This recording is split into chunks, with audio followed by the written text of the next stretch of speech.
Hi, welcome to the profile. My name is Christine Nyosenga, and you can go to YouTube, type in Nyosenga Christine, and you'll be able to catch up with the profile conversations. With me today is Aine, and he's a professional journalist, but also pursuing some other side jobs, or call them side gigs. Most people think when you have a profession or when you go to campus study something, that's where you're locked. But actually, the world has moved on from that, and people are pursuing on very many sources of income away from that. And stay with us so that you get to know more about Aine and his profession and whatever he's doing. You're most welcome to the profile. Thank you so much. Aine Twijuke. I'm a professional journalist with both a diploma and a bachelor's in mass communication and journalism. But currently I'm a Boda rider. I have also practiced journalism, but the end-to-end daily income a little bit refused with the lockdown, and I chose the branch of being a Boda rider. Oh, okay, so how do you end up being a Boda? Because now we are looking at someone who has a degree, someone who is a journalist, and then you end up into being a Boda. How does that come about? Basically, it comes about with the job industry, and I couldn't get any job because the requests are so many. For example, you have a laptop, you have a camera, basically those production things which I could not afford.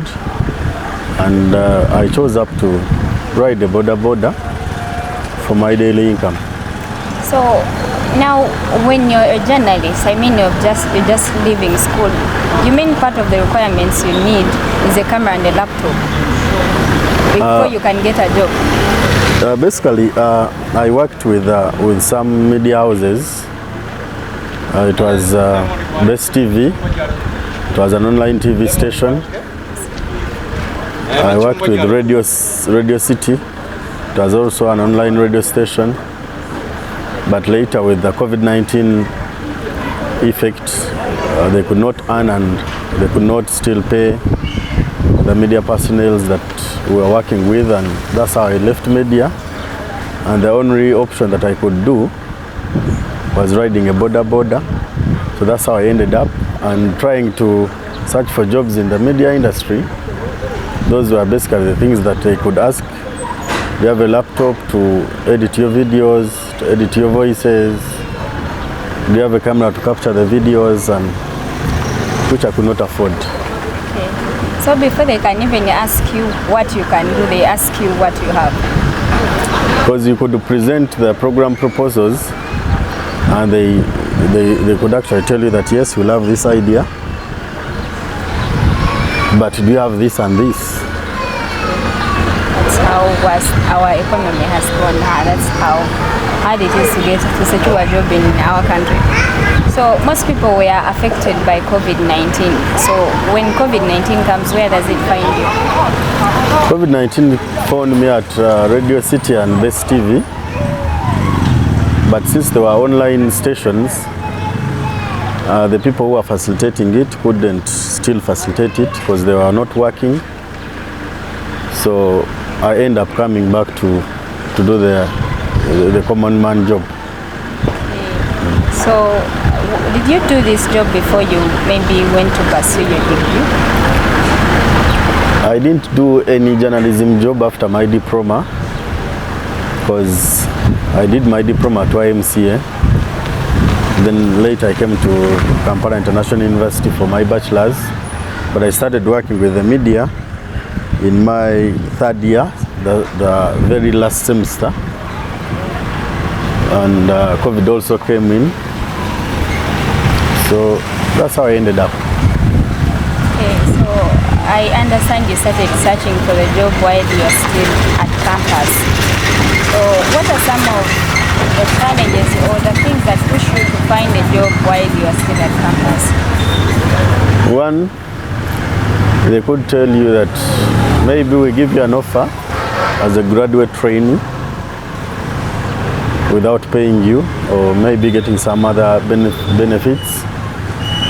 And another one, since I had a diploma, they could just consider the diploma. Most of the companies I went to, they could consider the diploma and they could wage that salary on the qualification. But besides the profession, it was so hard, and it's still so hard for me to find a job in the line of my profession, because I've worked with different companies, but not in line with my profession. So how was life like back when you were younger? Maybe let's talk about growing up. Growing up is a nice thing, because you still have expectations and you think life is just straight. But once you finish studies, it's when you understand that actually there's some science in life that you have to play. I didn't find hard time in my education. I didn't find hard time in my growing up. But there is that science after education that you have to play right. When you have those dreams, when I grow up, I want to be this. Of course, you know, in our primaries or nurseries, some of us expected to be pilots, doctors, engineers, and whatsoever. No one of us thought that we could end up in riding a boda. So growing up, I have no really bad experiences. Okay, so was it always your dream to be a journalist, or you also just found yourself? Actually, it's not just a dream. It's my passion to be one. So when the other venture of working for media slowed down, and I also tried to open up a YouTube channel, trying to do some marketing. It's called Mr. Chidozi. Yet I stopped now, but I used to put on some plays depending on the environment, depending on what is happening in the world. But of course, as I told you, camera, what, the person who was investing in me stopped, and I also stopped from there. Okay. So what are some of the things you have tried to do after leaving the profession of journalism? I worked with, I think, 2 companies. I worked with Airtel and marketing agents. I worked with a company. The company was called Friendship Taxi as a sales manager. And from that, I've been operating my personal businesses. Well, it is not just about your profession. It's not about the career that you're pursuing. It's about having a good life, and you can always have the good life even aside your profession, because you realize that today's job market is at a very competitive stage where so many people are educated that the jobs are scarce. So if you find yourself another side job, it's always better to take it on, just like Mr. Aine is doing, and he doesn't feel bad about it, about doing something that he's not into that profession. So by the talking about that, do you sometimes feel like this, or when you meet your colleagues you studied with, they criticize you for being a Boda guy and yet you have that degree? The critique of it was before I joined, and selling the idea to them that, you know what, let me do this. The criticism was there, but of current, of course I feel bad not doing my profession, because I feel like there was no reason to go to school. But as long as it comes, all they want is you to be well. But of course they keep on, Aine, find a job, Aine, do journalism, Aine, you're perfect, Aine. Most of the people who listen to my programs and watched me on TV be like, Aine, do journalism, please. But of course we take it on, and we try to prove that we are also well. So if today you had opportunity to be something, what would you be or someone? My dream is ever to be a journalist, because I believe in the theory of social responsibility. I feel like I can impact on the society, and besides that, I really want to govern. I want to be in a political position where I can also decide for this country or for some other people. Since, basing on my experience, I realize that the people who really decide for us don't know how we live. But me coordinating with people, doing the business that concerns people, I really believe that if God once put me there, I can really feel the pain that I felt the other time. So basically, my passion, my main dream is being a journalist, but impacting on the society. And my other main dream is being in the position to decide, politicize, and decide for the people what they should do and how they can make life better.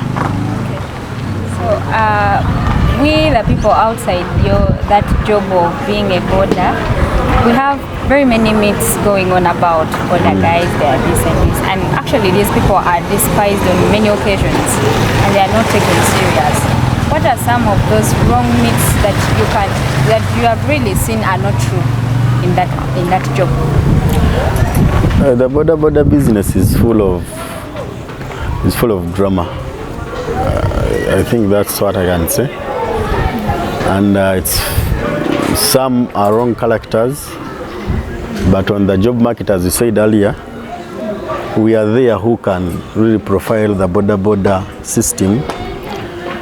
But the main problem comes from up. How do you enter that job? There is no interview, there is no what. As long as you get your judge, you hit the road and go. Because to be very clear, I entered the boda business. I had no permit, I had no third party, but I worked for almost a full year. So people now should get to know that some of us who went to school, we know what it means for people, and we don't do the other boda system of long ago. Though the long character is still in, but all is about administration. How do you arrange someone's job? Because the problem with our country is that you get someone who has never jumped on a boda to arrange boda system, which is quite wrong. Not even quite wrong, but it's wrong. So they should identify some characters, and they say, you know what, you can do this, govern the system. But the wrong characters are there, but all those wrong characters mainly are for the night transport. Okay, if today maybe you became the minister or to represent those people, what are some of the systems you would put in place to ensure that there is order and these people are actually cared for and they are properly represented? Currently, I think we fall under 2 ministries and 1 authority. We fall under Works and Transport. We fall under the Ministry of Kampala, and still we fall under KCCA, basing on Kampala. But the one thing is, we could have got our lanes to maybe reduce the risk of what? Accidents. And it should be publicized to be a job, not just someone entering. So one of the things that I could actually do... Job with qualifications. The qualifications for riding are very simple. Provide your riding school where you trained from, get your riding permit, get your third party, and hit the road. But basically, what I could first do is we get a department for riding in Kampala. We get the stop-up points. And this could be whether you hit Kampala, you come back. Whether you do deliveries, you just come back. And we get stations like our stage here. We know that Aine rides from Sevagara stage. With your, of course, they have tried to do it, but they have all failed because of no system for what? For Boda. As you see the taxi people, they have a body that governs them. There's nobody that governs Boda. What we have, there are different associations. There is Boda Uganda, there is, I don't know, leadership, there are centuries, there are what? Those associations active, are they effective? They try to, because I remember last year we went for, there is an organization called Uganda Driving Standard Agency, UDISA. We went for training and we thought that our job was going to be actually clear, but because of those interjections of those associations, to me I think that they disagreed on something and all stopped from there. So some pretend to be active, but there are those arms, as our president says, there are those arms that keep on twisting for the Boda interest not to be okay. Why do you think there are so many misconduct or there are so many misbehavior among these Boda guys? I don't like it when you say that the Boda guys misbehave, but there are people actually who are riders, but it depends on your personality and character, of course. So we have a challenge that everyone who enters this industry, most of them, they find it as the last resort, meaning that elsewhere something has failed. So they enter with that last resort impact. And the other thing is, who are the people who first rode on the road before we came in? So they also pick up that character. They also pick up that character. Yeah, it's like a trend. Because you hear some cases, I took this one, there's no balance. But I really think that is a personal character and personality. But I cannot put it on all Boda riders. Because where I operate from, we don't have such cases. But it all comes back to organization. Because I also remember there was one time I was a little still young, and some Boda guy took me, and we had agreed on the price. When we reached a place, guy almost beat me up, and I was low on money. We had agreed on that price, and then guy is like, no, you can't give me this one here and here. But so I observed that sometimes someone is going to direct you. Let's say someone is from town, and someone is going to be like, I'm going to Kansanga, maybe Nautiti. But remember, Nautiti is large. So you will price someone like someone who is going maybe here, but kumbe they have a longer distance. So with that kind of a case, how do you handle that? As for me, or the people I work with, when you're coming from Kansanga, and we are going to Namgongo. Namgongo is large, you get it? But I tell you a price that I know whether we blanch for something like 2 kilometers, I will still fall under the same price. So we also get the challenges here. Someone directs Nautiti first stage, whereby you don't have any first stage. But from Kansanga dropping someone to Nautiti, surely, if you have agreed 4,000 from town or 5, why shouldn't you drop some? But it goes to the character. So maybe that time you landed on someone else. So if you fail, we used to call them in commerce bad daters. When you fall on those people, like you ride someone and then they fail to pay. Do you find such cases? Has it ever occurred to you? We actually do find them so very much. You ride someone and he or she tells you that I forgot the money at home. So the character comes from there.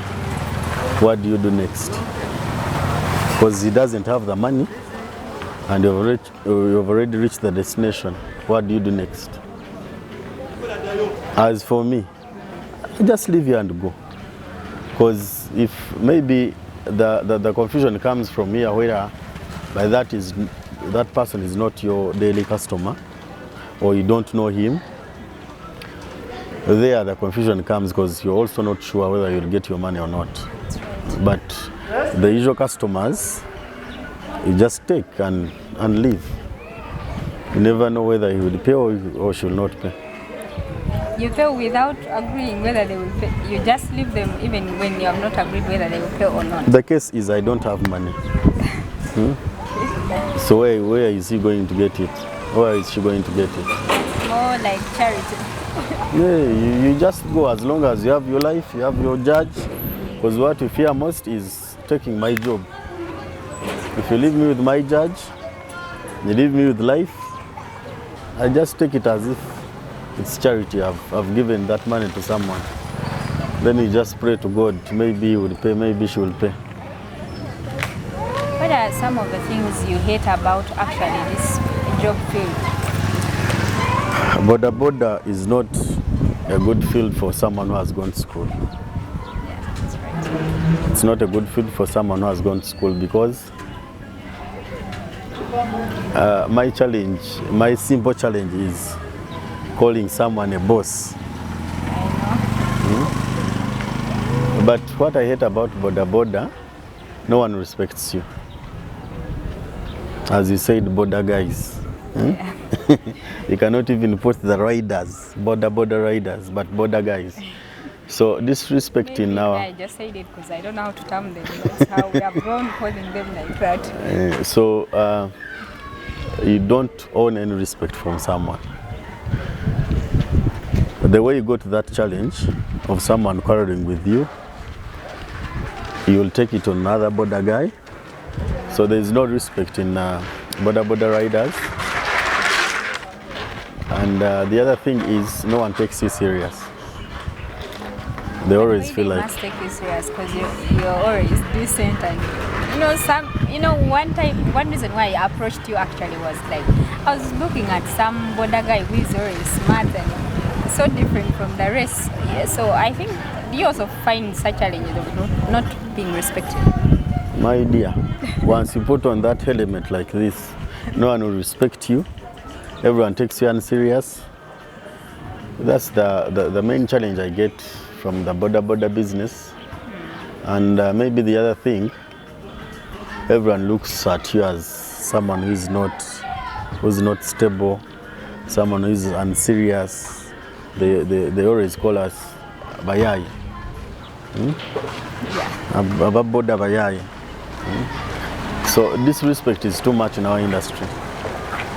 Because you look at someone who is addressing you and you be like, surely, should I be addressed like this? But since you're in the same industry, just accept. But disrespecting Boda, it's too much. Maybe you also, there has to be something done by the very people to, change maybe the few. Okay, they are the majority, because the majority misbehave, that's it. Exactly. Maybe there is need to work on that. Maybe people who are there. But it all comes with organization. What governs? Like our stage, we have a constitution, we have everything there. Once we misbehave or a customer reports you, they chain you until you pay the fine. Oh. So it depends on the organization. When you see our stage, most of our motorcycles, they have to be clean, you have to dress smart, you have not to smell like a normal person. You smell at least, when you're carrying a customer, it is like, okay, he's taking me for 7,000, but it's okay. So it depends on the organization. Okay, so back to your profession as a journalist, actually that thing is, I don't want to say worldwide, I want to speak like a Ugandan in Uganda. The job market is really becoming, let's say, unprincipled. It's about what do you have, who knows who, so what do you think, or do you even think the government has something it can do about it? The government has an option, I would say, but what we can do, like as a production system, we need to get some income whereby I can be riding, but what stopped me from my YouTube channel? No payment, no subscribers. So the government has no option, but it's upon us, and maybe our technology in Uganda is not yet advanced, because I know some of my friends who are abroad and they work from home. And I will tell Christine that, you know what, subscribe. Okay, I will do. I tell another friend, subscribe. Okay, I will do. But in the end result, I'm not benefiting. But journalism as journalism, surely we need to look far. We need to look far. We need to get the programs that are not usual, like what you have started. Look at people, and someone will actually enjoy listening to such stuff. So we need to be, I think we need to be innovative enough. And our institutions, actually, the problem is about institutions. Our institutions should venture so much in practical lectures. You do what, where I did my diploma, they could tell you this is a boom microphone, and you touch it and know how it works. They tell you this is an aperture on a camera, it does this, and you use it. Big challenge, because in the university you find someone is studying for over 2 years, is in for 3 years, but for the 2 years they don't even know how a camera looks like. Exactly. That's how we end up in other systems. The institutions that actually don't train journalists. Maybe they train administrators or station managers and whatsoever. So we need to venture too much in practical work. And like me, Aine, who has been in Boda for almost 2 years and a half, to go back in journalism, yes, I know much about it. I know how to use machines in the production system, but I will still need some refresher course to do the same job. So we need practical work. So majorly this is about the people themselves. It's about being creative. Because the job market is really high, very competitive. So we need to actually maybe even teach people to be job creators. The job market is not competitive, but we have no jobs. Underemployment is the problem. Because if it was about competition, you could show what you have, I show what I have. But there's that technical know-who. Who do you know? They give you a job. So the technical know-who and the underemployment is the major problem, basically. So what advice would you give to a person who is still young and maybe is just joining school? If that advice was to go to everyone, it would first go to the young ones I will take care for. Anyway, God should forgive me, but I don't see any reason why I should go to university now. If I did plumbing at senior 4, I would be a better person. So we should venture too much in the technical part of it. Because Christine has done journalism, Aine has done journalism. There are many people at campus who are doing journalism, but we have no plumbers in Nabutiti now. So I think we should venture in that, the technical part of it, because it's where we are going actually. So the technical part of it is the major solution, I think. Because if you deal in agriculture as a country, but you don't have veterinary doctors, you don't have the unmanned, it's called unmanned what? Unmanned husband and something else there. But you don't have them. Like for me, we are cattle keepers at home. But I don't know what medication is supposed to be for the cow, at what age, what meals. This is why even the sectors are stagnant. Yeah. So that, I think that goes out to parents maybe. No, it doesn't go out to parents. It goes to the government. Because when you're taking your child to school, some of these parents, they are always interested in what the profession of their child. Actually, you know, most parents, if you told a parent, I don't want to go to university, I want to go to an institution and learn this and this, most parents wouldn't buy it. I'm a good example. I told my dad, let me do veterinary after senior form. He said no.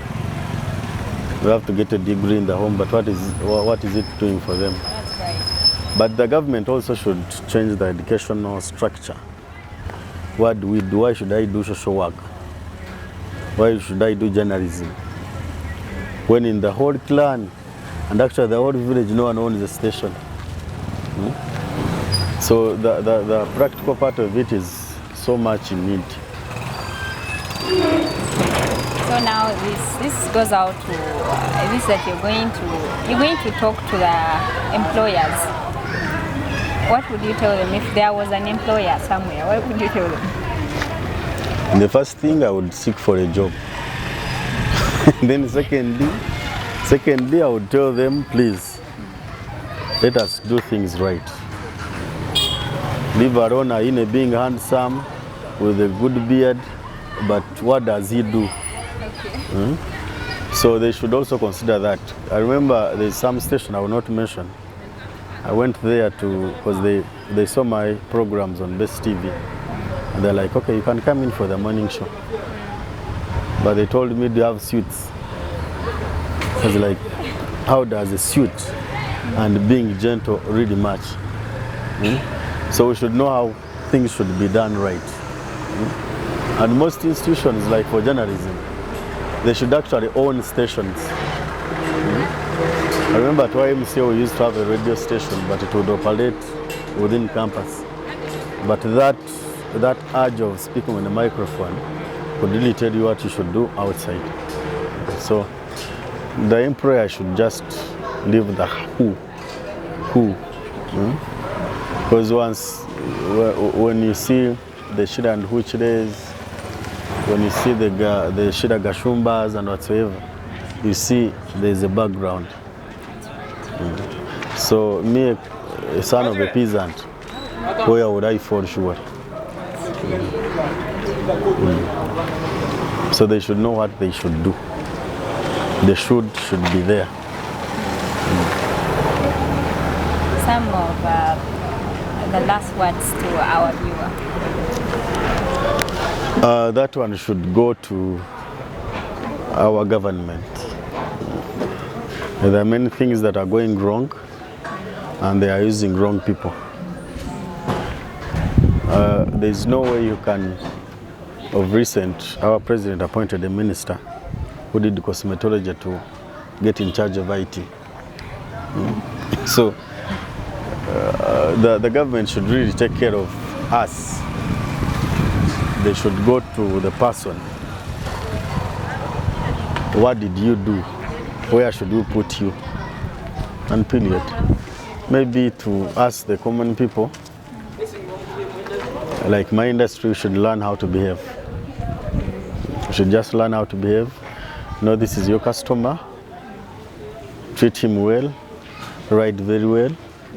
As also our ministries, as I told you, the two of them and the KCCA, they should put a way what do you need to enter Boda system. Then there we can work very well. Thank you so much for honoring our invitation here on the profile. It's a pleasure. Thank you also for inviting me. Yeah, you had it right, and there is no any other way that you're going to improve your life or achieve those big dreams that you have, but the only way is to be creative, look outside the box. sometimes you might search for jobs for 10 years, for 20 years, but when you go out there and work, you might even find an opportunity within something that you're working out of your profession. So thank you so much for watching, and if in case you haven't subscribed to the channel, please do and like the video. And on the camera, I've been working with Rizik Kalule. Until next time.